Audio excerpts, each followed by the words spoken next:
எல்லாருக்கும் வணக்கம். கதைப்போமா with RJ. நம்மளோட சேனலில் வீரயுக நாயகன் வேல்பாரி சரித்திரத்தை நம்ம 20 நிமிஷமாக மொத்த புக்கையும் நம்ம கேட்டுட்டு இருக்கோம். வாங்க அடுத்த 20 நிமிஷத்தை இன்னைக்கு கேட்கலாம். பாரி 20. அது ஆதி பழங்காலம். எந்த ஆண்டிலும் இல்லாதவாறு கோடை வெயில் உக்கிரம் கொண்டிருந்தது. எங்கும் இலைத்தலைகள் காய்ந்து சருகாக கிடந்தன. நிலத்தின் வெக்கை எலி வலைக்குள் கூட நாகங்களை இருக்க விடவில்லை. மனிதர்களின் பாடு அதனினும் மோசமாக இருந்தது. ஒரு கொடும் பகலில் எருக்கு மலையின் தென் திசையில் காட்டு தீ பற்றியது. பற்றிய வேகத்தில் மலையின் அடிவாரம் முழுவதும் நெருப்பு பரவியது. மலையின் மேற்புறத்தில் குடியிருக்கும் நாகர்கள் பாவி வரும் நெருப்பை பகல் முழுவதும் அறியவில்லை. சூரிய வெப்பம் தாங்க முடியாத அளவுக்கு இருந்ததால் அவர்கள் பகலில் குடிலை விட்டு வெளியே வராமல் இருந்துள்ளனர். அனல் அலையலையாக மேலேறி வர அது வழக்கமான ஒன்றுதான் என்று நினைத்தனர். சூரியன் இறங்கிய பிறகே அவர்கள் வெளியேறி வந்தனர். கரும்புகை விண்ணை நோக்கி எழுந்த வண்ணம் இருந்தது. எருக்கு மலையின் நாலாபுறங்களிலும் இருந்து சருகுகள் பற்றி எறிய தீயின் நாவுகள் சுழன்று மேல் நோக்கி பாய்ந்து வந்தன. மலையின் எந்த திசை வழியாகவும் வெளியேற முடியாத நிலை உருவாகிவிட்டது. இருக்கும் ஒரே வழி மலையின் மேற்கு முகப்பிலே இருக்கும் கரும்பாறை மடிப்புகளும் அவற்றில் ஆங்காங்கே இருக்கும் குகைகளும் தான். நாகர்கள் எல்லோரும் குடிலை விட்டு அகன்று குகைகளில் நுழைந்தனர். உயிர் தப்பிய மகிழ்வு யாரிடமும் இல்லை. மலை முழுவதும் இருந்த நாகங்கள் நெருப்பில் அழிந்திருக்குமே, அவற்றை காப்பாற்ற முடியாமல் நாம் மட்டும் பிழைத்து என்ன ஆகப் போகிறது என்ற மனநிலைதான் எல்லோருக்கும். காட்டுத்தீ 6 நாட்கள் எரிந்தது. காற்று வீச வீச நெருப்பின் வெக்கை நாலாபுறங்களிலும் சீறிக்கொண்டிருந்தது. கரும் பாறைகள் பிளவுண்டன. இரவும் பகலும் நாகர்கள் அழுகையை நிறுத்தவே இல்லை. ஒரு நள்ளிரவில் முதுமகள் ஒருத்தி குகையை விட்டு சற்று தள்ளி போய் பாறையின் மீது அமர்ந்து நெருப்பு கோலமாக தகத்து கிடக்கும் காட்டை பார்த்தபடி இருந்தாள். அந்த இடத்தின் சூட்டில் யாரும் ஒரு கண்ணிமை பொழுதும் நிற்க முடியாது. அவள் எப்படி இவ்வளவு நேரம் நிற்கிறாள் என மற்றவர்களுக்கு புரியவில்லை. அவள் கண்களில் உயிர் இல்லை. எங்கும் தகிக்கும் கங்குகளே இருந்தன. நிலை கொண்ட மரங்கள் எவையும் இல்லை. நெருப்பு மரங்களை முறுக்கி திருக்கியது. இரவில் எரிந்து சரியும் மரங்களை பார்க்கவே பயங்கரமாக இருந்தது. அங்கும் இங்குமாக மரங்கள் வெடிக்கும் ஓசை நின்ற பாடில்லை. கருநாகத்தின் சீற்றம் என வெடிப்புற்ற மரங்கள் நெருப்பை கக்கின. முதுமகள் அழும் கண்களை துடைத்தபடி பாறையை விட்டு எழுந்தாள். எழும்போது தொலைவில் தகித்து கொண்டிருக்கும் நெருப்பின் பரப்பில் ஏதோ ஒரு வேறுபாட்டை உணர்ந்தாள். அது என்னவென்று அவளுக்கு பிடிபடவில்லை. அந்த இடத்தை கூர்ந்து பார்த்து கொண்டிருந்தாள். ஒன்றும் தெரியவில்லை. எங்கும் கங்குகள் கண் விழித்திருந்தன. இந்த கொடும் இரவில் எதை பார்த்து என்ன ஆகப் போகிறது என்ற நினைப்போடு எழுந்தாள்.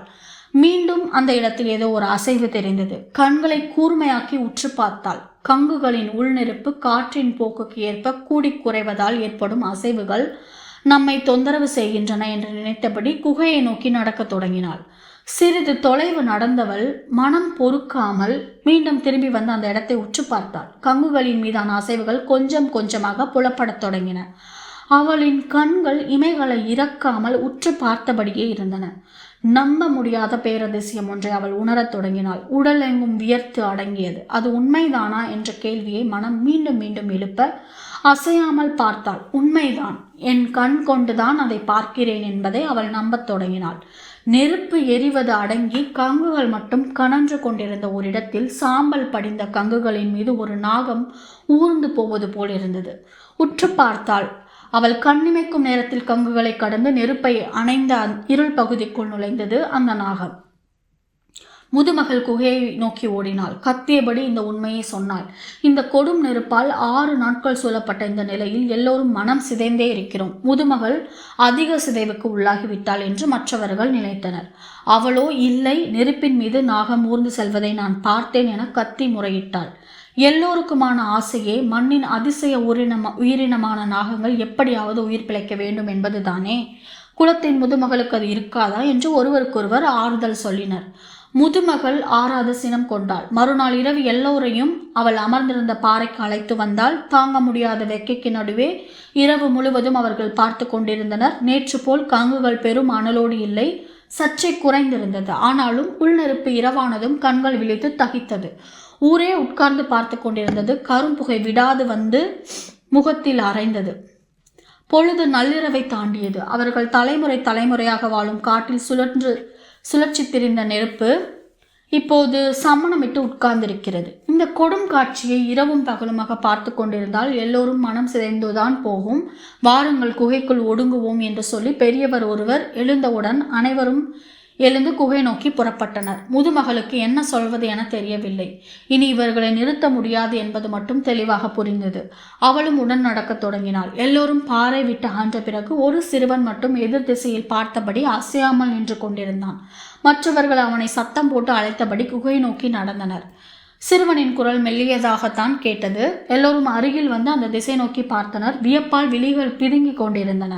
கூட்டத்தினர் மூச்சு விடும் சத்தம் கூட கேட்கவில்லை. உறைந்து போன நிலையில் அதை பார்த்து கொண்டே இருந்தனர். கண்ணீரை துடைத்தபடி முதுமகள் மட்டும் குகையை நோக்கி நடந்தாள். அதன் பிறகு பல காலம் அந்த ரகசியத்தை கண்டறிய முடியாமல் நாகர்கள் தவித்து போயினர். கங்குகளின் மீது பாம்புகளால் எப்படி ஊர்ந்து போக முடிந்தது? விடை தெரியாமல் இருந்த கேள்விக்கு முதுமகள் தான் ஒரு நாள் விடை கண்டாள். அந்த மலையின் தென் திசை பாறை இடுக்குக்குள் ஒரு இடத்தில் தீக்களி உள்ளது. அதில் புரண்டு மேலெல்லாம் தீக்களி அப்பியபடி நாகங்கள் நெருப்பை கடந்துள்ளன என அறிந்தாள்.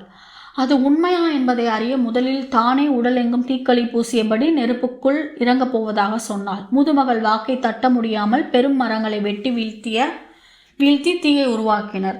ஆடை துறந்து உடலெங்கும் தீக்களி பூசியபடி நெருப்புனுள் நுழைந்தாள். முதுமகள் நாகர் கூட்டத்தின் உயிர் நாடி ஒடுங்கியது. அவள் உள்நுழைந்த போது வீசிய காற்று தளலை கிளர்ந்தள செய்தது. குலத்தின் முதுமகள் நெருப்பில் மறைந்தாள். கன நேரத்தில் பதறிய ஆண்கள் தண்ணீர் கொண்டு ஊற்றி நெருப்பை அணையுங்கள் என்று கத்த, பெண்களோ முதுமகள் வாக்கை மீற அனுமதிக்க மாட்டோம் என்று தீயை காத்து நின்றனர். சூழ்கொடி என படர்ந்திருந்த நெருப்பின் கிளைகளை விலக்கி வெளியே வந்தாள் அவள். உறைந்து நின்றனர் நாகர்கள். எண்ணெய்க்குள் நீர் நுழைய முடியாததைப் போலத்தான் இந்த தீக்களியை தாண்டி தீ நுழைய முடியாது. சொல்லியபடி நடந்தாள் முதுமகள். நிர்வாண நிறைச்சுடரை அழைத்து கொண்டு நீராட சென்றனர் நாகினிகள். நடக்கும்போது அவள் சொன்னாள், நெருப்பு கண்ணுக்குள் படாமல் பார்த்து கொள்ளுங்கள், அவ்வப்போது கண்கள் திறந்தால் போதும். அவளின் குரலை கண்விழித்து கேட்டுக்கொண்டிருந்தன நாகங்கள். தழல் மாலை சூடி வந்தவளின் மேனி எல்லாம் நீரூற்றி நீர்மாலை சூடினர். பெருஞ்சேரலின் படை எருக்கு மலையை சூழ்ந்து எரியூட்டிய போது நாகர்கள் பலரும் போரிட்டு மாண்டுள்ளனர். மிஞ்சியவர்கள் உடலெங்கும் தீக்களி பூசி அந்த நெருப்பில் இருந்து வெளியேறி பரம்பு மலை வந்து சேர்ந்தனர். அப்போதிருந்து அவர்களின் குல வழக்கப்படி கொற்றவை கூத்தில் கை புணர்ந்தாடும் துணங்கை கூத்து நிகழ்கிறது. புதிய இணையர்கள் தங்களின் மேனி எங்கும் தீக்களி பூசியபடி நெருப்புக்குள் நுழைந்து தழல் மாலை சூடுவர். கபிலரின் உடல்நிலை ஏற்கனவே பாதிக்கப்பட்டிருந்தது. நேற்றைய இரவுக்கு பிறகு நிலைமை இன்னும் மோசமானது. பகல் முழுக்க தனது மாளிகைகளில் படுத்தபடி ஏதேதோ பிதற்றினார். உடல் மிகவும் சூடேறியிருந்தது. செய்தியை கேள்விப்பட்டு பாரி வந்தான். மருத்துவர்கள் மருந்துகள் தந்தனர். அவர்கள் போன பிறகு பாரி தழல் மாலை சூடும் நிகழ்வை விளக்கி சொன்னான். அதை முழுமையாக அறிந்த பிறகுதான் கபிலர் மனம் நிதானம் அடைந்தது.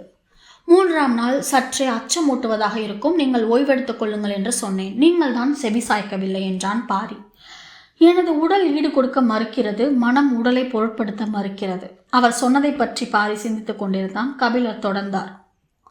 எத்தனையோ தலைமுறைக்கு முன்னால் அழிந்த குலங்கள் பற்றி நான் கேள்விப்பட்ட கதைகள் இங்கு உயிர் கொள்கின்றன. மனிதர்கள் வரலாற்றுக்குள்ளிலிருந்து இறங்கி வருகிறார்கள்.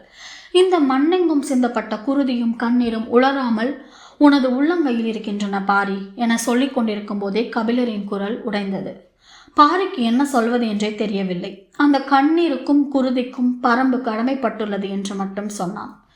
சிறிது நேரம் பேச்சற்ற அமைதி நீடித்தது. நீங்கள் நன்றாக ஓய்விடுங்கள், நான் பிறகு வருகிறேன் என்று சொல்லிவிட்டு எழுந்தான் பாரி. உன்னிடம் இன்னொன்று கேட்க வேண்டும். நான் முதலாக கொற்றவை கூத்து பார்க்கிறேன். தழல் மாலை சூடலை பற்றி கேள்விப்பட்டது கூட இல்லை. ஆனால் நீ காலம் காலமாக அதை பார்த்து கொண்டிருப்பவன். அப்படி இருக்க அவர்கள் நெருப்புக்குள் இறங்கும்போது உனது உடல் நடுங்கியது ஏன்? உனது கண்கள் ஏன் கலங்கின? கபிலரின் கேள்வி பாரிக்கு பெரும் வியப்பை கொடுத்தது. நெருப்பாடல் கண்டு கூட்டமே உறைந்து போயிருந்த வேளையில் தன்னை எப்படி இவ்வளவு கூர்மையாக கவனித்தார்? எழுந்த பாரி கபிலரின் அருகில் உட்கார்ந்திருந்தான். அவனது முகத்தில் இவ்வளவு நேரம் இல்லாத ஒரு இளம் சிரிப்பு ஓடி மறைந்தது. பாரி சொன்னான், நேற்று தழல் மாலை சூட 3 இணையர்கள் நெருப்புக்குள் இறங்கினர் அல்லவா? நெருப்புக்கு பின்புறம் இருந்து உடல் எல்லாம் தீக்கொலை பூசிக்கொண்டு இறங்குபவர்களை நெருப்புக்கு முன்புறம் உட்கார்ந்திருக்கும் நம்மால் எளிதில் அடையாளம் காண முடியாது. நேற்றும் அப்படித்தான். ஆனால் 3வது இணை உள்ளிறங்கும் போது அந்த ஆண்மகன் யார் என எனக்கு தெரியவில்லை. ஆனால் அந்த பெண்மகள் யார் என எனக்கு தெரிந்தது. கன நேரத்தில் கண்டறிந்தேன். சற்றே அமைதி காத்த பிறகு பாரி சொன்னான், அவள் என் மூத்த மகள் அங்கவை. அதிர்ந்தார் கபிலர். பாரி தொடர்ந்தான், சிறு வயதிலிருந்து தழல் மாலை சூடுவதை பார்த்து கொண்டிருக்கிறேன். நெருப்பால் தீக்கலையை மீறி ஒன்றும் செய்துவிட முடியாது என்று நன்றாக தெரியும். ஆனால் உள்ளொருங்கியது அங்கவை என தெரிந்த கணத்தில் எனது உடல் நடுங்கியது. அவள் ஆட்டத்தில் சிறந்தவள். தனது இணையோடு நெருப்பில் இறங்கி ஆடுகிறாள். காதல் கொண்டு நெருப்பில் குளிக்கும் உன் மகளை பார் என ஒரு பக்கம் மனம் துள்ளி குதித்தது. இன்னொரு பக்கமோ தழலுக்குள் இறங்குவது என் தசை என துடித்தது. உடலும் மனமும் இரு கூறுகளாக பிளவுண்டதாக நீங்கள் சொன்னீர்களே, எனக்கோ மனமே இரு கூறுகளாக பிளவுண்டது. கலங்குவதிலும் கலங்கி மீள்வதிலும் பாரியை உதாரணமாக இருக்கிறான் என கபிலருக்கு தோன்றியது. அவள் காதல் கொண்டது உனக்கு தெரியுமா? அவள் காதல் கொண்டுள்ளாள் என்பதை நான் முன்பே கணித்து விட்டேன். ஆனால் யாரை தேர்ந்தெடுத்துள்ளாள் என்றுதான் தெரியாமல் இருந்தது. இப்போது தெரிந்ததா? இல்லை, நெருப்பில் நம் தசையைத்தானே நாம் உணர முடியும். அந்த இளைஞன் யார் என தெரிந்து கொள்ள ஆசையோடு இருக்கிறேன். அவளே சொல்லட்டும் அவள் காதல் கொண்டுள்ளாள் என்றாள். அவன் மாவீரனாகத்தான் இருப்பான். இவளின் காதலை பெற முடிந்த ஒருவன் வீரத்தை தாண்டிய அரும் குணங்களை கொண்டிருப்பான். காத்திருக்கிறேன் அவனின் கைப்பற்றி எனக்கு எதிரில் வந்து அவள் நிற்கும் நாளுக்காக. மகிழ்ச்சி பொங்க கபிலர் கேட்டார், ஆதினிக்கு தெரியுமா? சிரித்தான் பாரி. அவளுக்கு தெரியாமலா இருக்கும்? தனக்கும் அவனுக்கும் ஏற்பட்டுள்ளது காதல் என்ற அங்கவை உணரும் முன்பே அவள் அறிந்திருப்பாள். அவள் தாய் அல்லவா? கலங்கினார் கபிலர். மண்ணை வேர் ஊடுருவது போல மனங்களை ஊடுருவுகிறான் பாரி. தன்னையும் அவன் ஊடுருவி கொண்டிருப்பான். அப்படியெனில் வேளிர் குலம் நாகர்குலத்தோடு கலக்கப் போகிறது அல்லவா?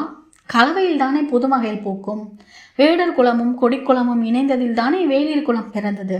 வேளிர் குலத்தில் கலந்துள்ள கலவைகள் எத்தனை எத்தனை! என் தாய் சொல்வாள், உன் பாட்டன் திரையர் பெண்ணை மணந்தான் என்று. காட்டெருமையை அடக்கும் வலு எனது தோள்களுக்கு வாய்த்தது அதனால்தான் என பலமுறை நினைத்திருக்கிறேன். திரையர் போல் தினம் கொண்ட ஒரு குலம் இந்த மண்ணில் வேறு ஏது? நாளை என் பேர குழந்தையின் கண்களில் நீல வளையம் பூத்து மறையும் அழகை பார்க்க இப்போதே தயாராகிவிட்டேன். சொல்லும் போதே பாரியின் முகமெல்லாம் பூத்து மலர்ந்தது. கபிலரின் உடல் சூடு குறையவில்லை. மாலையானதும் அதிகமாக தொடங்கியது. நீலன் விசைக்காவல் வீரன். ஆதலால் கொற்றவை கூத்து முடிந்ததும் அவன் வேட்டுவன் பாறைக்கு சென்றாக வேண்டும். எனவே கபிலருக்கு உதவ உதிரனை அனுப்பி வைத்தான் பாரி. இளம் வீரன் உதிரன் கபிலரின் மாளிகைக்கு மாலையில் வந்து சேர்ந்தான். அந்த பெரும் கவியை விழுந்து வணங்கினான். இருக்கையில் அமர்ந்தபடி அவனுக்கு வாழ்த்து சொன்னார் கபிலர். கொண்டு வந்த பச்சிலை உருண்டைகளை அவர் கையில் கொடுத்து வாயில் போட்டுக்கொள்ள சொன்னான். எனது உடல் சூடு குறைந்துள்ளதாக உணர்கிறேன். குடிக்க நீரை கோலையில் நீட்டியபடி உதிரன் சொன்னான். இன்னும் குறையவில்லை. உதிரனை உற்று பார்த்தார் கபிலர். உங்களின் கால் தொடும் போது அறிந்தேன். நீங்கள் நன்றாக ஓய்வெடுக்க வேண்டும். மருத்துவர்கள் மீண்டும் மீண்டும் சொல்லி அனுப்பியுள்ளனர் என்றான் உதிரன். பெரியவர்கள் சில வேலைகளை செய்ய மறுப்பார்கள். அதற்கான காரணங்கள் அவர்களிடம் இருக்கும். அதுதான் சரியென உறுதியாக நம்புவார்கள். அதை மீறி அவர்களை செய்ய வைக்க சிறந்த வழி வயதில் மிகச் சிறியவர்களிடம் அந்த பொறுப்பை ஒப்படைப்பதுதான். இறங்கி வந்து அவர்களால் வாதாட முடியாது. அவர்களை கொண்டே அவர்களின் தரப்பை வீழ்த்தும் முயற்சி. பாரி அதையே செய்தான். உதிரன் ஒரு பெரும் கவியை குழந்தை வடிவில் கண்டு கொண்டிருந்தான். அவர் இரவானதும் கொற்றவை கூத்து பார்க்க அழைத்து போய் என்று நச்சரிக்க தொடங்கினார். அவனோ அவரை மாளிகையின் மேலே அழைத்து சென்றான். காற்றில் மிதந்து வரும் இசையை வைத்தே அன்றைய கூத்து யாருடையது என்று அவருக்கு சொல்லத் தொடங்கினான். 4ஆம் நாள் கூத்துக்கான சல்லென்ற ஓசையுடைய சல்லிகையின் ஓசை கேட்டது. மறுநாள் மலை தெய்வம் சாத்தனுக்காக முழங்கப்படும் இசைக்கருவியான அடக்கத்தின் ஓசை கேட்டது. 6ஆம் நாள் பலா மரத்தினால் செய்யப்பட்டு கரடி கத்துவது போல் ஓசை எழுப்பக்கூடிய கரடிகை ஓசையின் கேட்டது. இப்படி ஒவ்வொரு நாளும் கேட்கும் ஓசையை வைத்தே அன்றைய கூத்தில் பாடப்படும் கதையை அவன் கூறினான். 8ஆம் நாள் இசையின் சத்தமே இல்லாமல் விட்டுவிட்டு மனிதர்கள் கத்தும் ஓசை மட்டுமே கேட்டது. இது கூவல் குடி என்றான். ஒளி குறியீடுகளை உருவாக்கி காட்டை தங்களின் குரல் வலையால் பின்னி தொடர்புகளை உருவாக்கும் வித்தை தெரிந்தவர்கள் என்றான். மறுநாள் கொம்பன் குடியை பற்றி கூறினான். இடையில் சற்றே உடல்நலம் சரியான கபிலர் கொம்பன் குடியின் கதையை கேட்ட நாள் அன்று முற்றிலும் தூக்கம் தொலைத்தார். கதைகள் பல நேரம் குருதியை உறைய வைக்கக்கூடியனவாக அமைந்து விடுகின்றன. கதை சொல்லும்போது பெருகக்கூடியது, நினைக்கும் போது திரளக்கூடியது, மறக்க எண்ணும்போது நம்மை கண்டு சிரிக்கக்கூடியது. வடிவமற்ற ஒன்றின் அதீத ஆற்றலை கதைகளிடம்தான் மனிதன் உணர்கிறான்.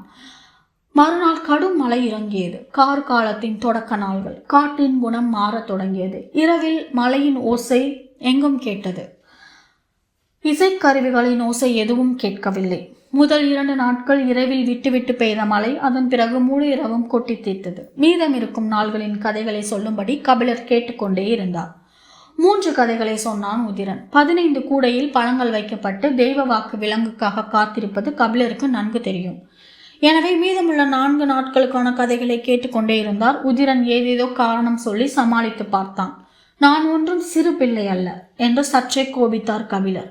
உதிரன் மனம் கலங்கி சொன்னார், என்னை மன்னித்து விடுங்கள், அந்த கதைகளை சொல்லும் வலிமை எனக்கு இல்லை. சொல்லும் போதே அவனது உடல் நடுங்கியதை கபிலர் உணர்ந்தார். மறுநாள் கபிலரை பார்க்க வந்த மருத்துவர்களிடம் அவனும் மருந்து வாங்கி கொண்டான். இன்று 17ஆம் நாள். எவ்வளவு கடும் மழை பெய்தாலும் அதையும் மீறி இசையின் ஓசை கேட்கும் என்றான். காரணம் என்ன என கேட்டார் கபிலர். இன்றைய நாள் வேலிற்கு உரியது. வந்துள்ள அத்தனை குடிப்பாணர்களின் இசைக்கருவிகளும் ஒரு சேர முழங்கும். காடு கிடுகிடுக்க, காண்போர் நடுநடுங்க, களமிறங்கி ஆடுபவன் வேல்பாரி. குற்றவைக்கு முன் காட்டெருமையை பலியிட்டு மேலெல்லாம் குருதி பூசி நிலம் நடுங்க ஆடுவான். பரம்பின் எல்லைக்குள் வந்த குளங்களின் கண்ணீர் துடைக்க உயிரையும் தர சித்தம் என உருகி சொல்லும் பெருநாள் இது. சொல்லிக் கொண்டிருக்கும் உதிரனின் உடல் மொழியை கொண்டே பாரியின் ஆட்டத்தை உணர்ந்தார் கபிலர்.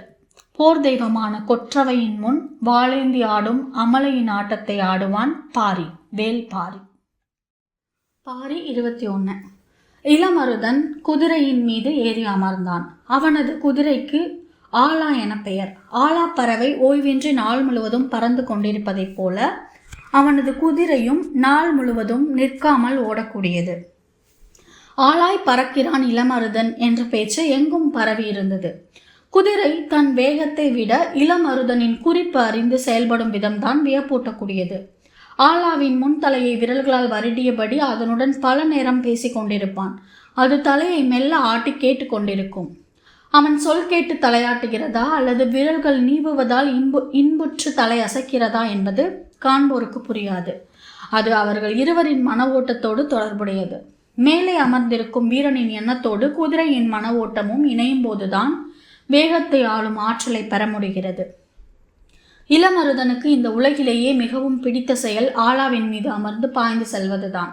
நிலத்தை ஆலாவின் காலடியில் அழுத்தி விண்ணில் குதிக்கும் அந்த கணம் மனதில் ஏற்படுத்தும் மகிழ்ச்சியை இன்னொன்று ஏற்படுத்தாது. எனவே கடிவாளத்தை சொண்டியதும் குதிரை பாயத் தொடங்கும் அந்த முதற் கணத்துக்காக எப்போதும் காத்திருப்பான். அதனாலேயே இந்த நீண்ட பயணம் அவனுக்கு பெரும் எதிர்பார்ப்பை ஏற்படுத்தியது. புறப்படும் நாளுக்காக ஆவலோடு காத்திருந்தான். அவன் தந்தை மயூர் கிலார் பெங்கல் நாட்டு தலைவன், பாண்டிய வேந்தனுக்கு கட்டுப்பட்ட சிறுகுடி மன்னன். பாண்டிய மாவேந்தன் குலசேகர பாண்டியனின் ஆளுகைக்கு கீழ் எண்ணற்ற சிறுகுடி மன்னர்கள் இருக்கிறார்கள். அவர்களுள் பெங்கல் நாட்டு தலைவனுக்கு தனித்த ஓர் இடம் உண்டு. அதனால்தான் இளவரசர் பொதிய வெப்பனின் மணவிழாவுக்கான சிறப்பு அழைப்பு அவருக்கு வந்திருக்கிறது. பாண்டிய நாட்டு இளவரசனின் மணவிழா 4 நிகழ்வுகளாக 2 மாத காலம் நடைபெறுகிறது. நிறைவாக நடக்கும் திருமாலை அணியும் விழாவுக்காகத்தான் சிறுகுடி மன்னர்கள் அனைவருக்கும் அழைப்பு. மற்ற விழாக்களுக்கு அவர்களுக்கு அழைப்பில்லை. மாமன்னரின் மனதில் தனித்து இடம் பிடித்த சிறுகுடி மன்னர்கள் எண்மருக்குத்தான் இந்த முழு விழாவுக்கான அழைப்பு கொடுக்கப்பட்டிருந்தது. அதில் ஒன்று வெங்கல் நாடு. புறப்படுவதற்கு இன்னும் காலம் இருந்தது. இந்நிலையில் நேற்றைய தினம் அரண்மனையில் இருந்து அவசர ஓலை. மணவிழாவுக்காக புதிய மாளிகைகள் கட்டப்பட்டு வருகின்றன. அவற்றின் பணிகளை வேகமாக முடிக்க வேண்டியுள்ளதால் தேர்ந்த சுதை வேலைகள் செய்யும் மண்ணீட்டாளர்களை அனுப்ப வேண்டும் என்னும் ஓலையை கொண்டு வந்தான் அரண்மனையின் முதன்மை அலுவலரான செவியன். பெங்கல் நாடு மதுரைக்கு வெகு தொலைவில் பச்சை மலையின் தென்புற அடிவாரத்தில் உள்ளது. பாண்டிய நாட்டின் வடமேற்கு எல்லை இது என சொல்லலாம். செழிப்பான நிலப்பகுதிகளை கொண்டது. சரிபாதி மலை வளத்தையும் மீதிப்பாதி மருத நிலத்தையும் கொண்டது. எனவே வனத்தின் செல்வமும் உழவின் செல்வமும் ஒருங்கி கிடைத்தன. அதனாலேயே வெங்கல் நாடு செழிப்புற்று விளங்கியது. மர வேலைப்பாடுகளும் மண் வேலைப்பாடுகளும் சிறப்புற செய்யும் எண்ணற்ற கலைஞர்கள் இங்கு உள்ளனர். கட்டடங்கள் கட்டியெழுப்பும் கொற்றர்களுக்கு இது தாய் நிலம். பெரும் கட்டடங்கள் இவர்களின் கரம் கொண்டே மேலெழும்பின. அதன் தொடர்ச்சியாக நுட்பமான சுதை வேலைப்பாடுகளை செய்யும் மண்ணீட்டாளர்களும் உருவாகினர். தலைநகர் மதுரையின் கட்டட தேவைகளுக்கான கலைஞர்களை தருவதில் வெங்கல் நாடு முதன்மையாக விளங்கியது. பல ஆண்டுகளுக்கு பிறகு தலைநகர் மதுரையை இப்போதுதான் பார்க்க போகிறான் இளமருதன். மணவிழாவுக்கு பெங்கல் நாட்டின் சார்பில் தர வேண்டிய சிறப்பான பரிசு பொருளை தேர்வு செய்வதில் தான் கடந்த சில மாதங்களாக இவர்கள் மும்மரமாக இருந்தனர்.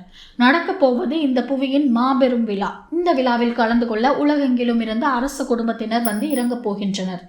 தனது வாழ்நாளில் இப்படி ஒரு பெருவிழாவை இன்னொரு முறை பார்க்கும் வாய்ப்பு தனக்கு கிடைக்கப் போவதில்லை என்பதை திரும்ப திரும்ப சொல்லிக் கொண்டிருந்தார் மையூர் கிழார். எனவே தாங்கள் தரும் பரிசு பொருளை மாமன்னரும் இளவரசனும் கன நேரமாவது கண்கொண்டு பார்க்க வேண்டும் என்பதற்கு பெரும் முயற்சி எடுத்துக்கொண்டனர்.